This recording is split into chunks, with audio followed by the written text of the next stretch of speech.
the Colts should play their starters at least a little bit this week. Okay. Maybe not a full quarter, but for at least a drive or two. That's I think they should do it every game because I think Anthony Richardson needs as many reps as possible because repetition is an important thing. Okay, repetition in like an actual game where you're able to get hit. Okay, like repetition is how you get better at anything. Okay, that's just the way that life works. That's how we progress. Okay, like I played baseball for a long time. How did I get better? Through going to the cage and hitting and facing live pitchers and playing in games. Like that's how I got better through repetition. When it comes to my current job, radio, I podcasted for 4 years before I had an opportunity to do live radio. And look, podcasting, it's not live radio, just like how training camp isn't the actual game. It's not. They're very different from one another, even though it feels like they're similar when it comes to training camp. Everything is planned out to a T. We're going to come out, we're going to stretch for this long, and then we're going to go offensive and defensive drills in your position groups, and then we're going to come together, and we're going to do 7-on-7, and we're going to work on this specific set of plays, and then from there we'll move into 11-on-11. These are all the plays that we're going to run, and then we'll move into 2-minute drill, and we're going to run all these plays, and then there you go, good practice, see you guys tomorrow.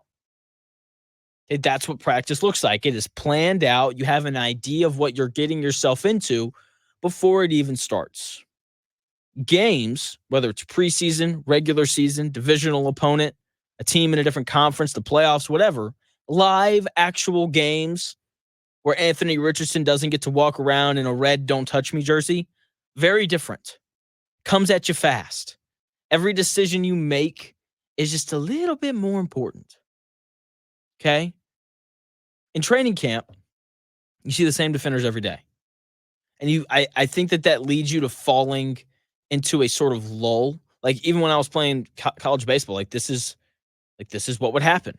Okay, you see the same pitchers every day, and the pitchers are throwing to the same hitters, and you see a guy enough, eventually you're like, okay, I know he likes to throw this pitch. I know this is his out pitch. I know that if he gets me 0-2, I know he's going to throw me a hard slider. It's like, oh, that's not working today. That means he's probably going to go to the splitter.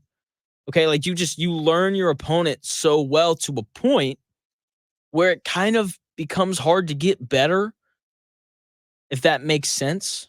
And this is why I believe that Anthony Richardson needs as many live reps as possible, right? Because in training camp, if he doesn't identify that Zaire Franklin is coming on a Mike Blitz right up the middle, if he doesn't identify it, then Zaire Franklin runs through the hole and he touches Anthony Richardson on the chest, and then the whistle blows, and that's it. There's really no punishment for not identifying things. Whereas preseason game, they're playing the Broncos. Forgive me, I don't know who the Broncos middle linebacker is, but if he doesn't identify that blitz and then he gets popped, there's actual punishments for what happens. And that is something that young players especially need to go through. Okay, Anthony Richardson needs as many live reps as possible, not against the Colts defense. And part of that is because this Colts defense isn't very good. The other part of it is Anthony Richardson didn't play much last year. Okay, this is a point that I know I've been harping on for a while. He threw 84 passes last year and only completed 59% of them. That's it.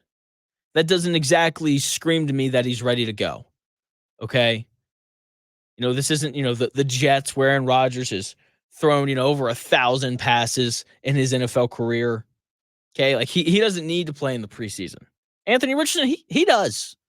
Okay, once again, he doesn't need to play a full game. He doesn't need to play a full quarter. Just a couple drives here and there, help him to get into that rhythm, help him just to get used to seeing real defenses, getting him used to suffering the consequences of not properly reading things pre-snap. That is something that needs to happen, but I don't know if it will. The Colts bye week is in week 14, which has to suck. Okay, it does. All right, like the Colts are getting ready to play 16 straight weeks of football if you include the preseason. That's a lot of football. That used to be an entire NFL season with no break. 16 straight weeks of hard practice preparing for teams and opponents. Like it wears on you. And I'm very curious to know, this is why, part of me wishes we were out at camp, because I would totally ask Shane Steichen this question.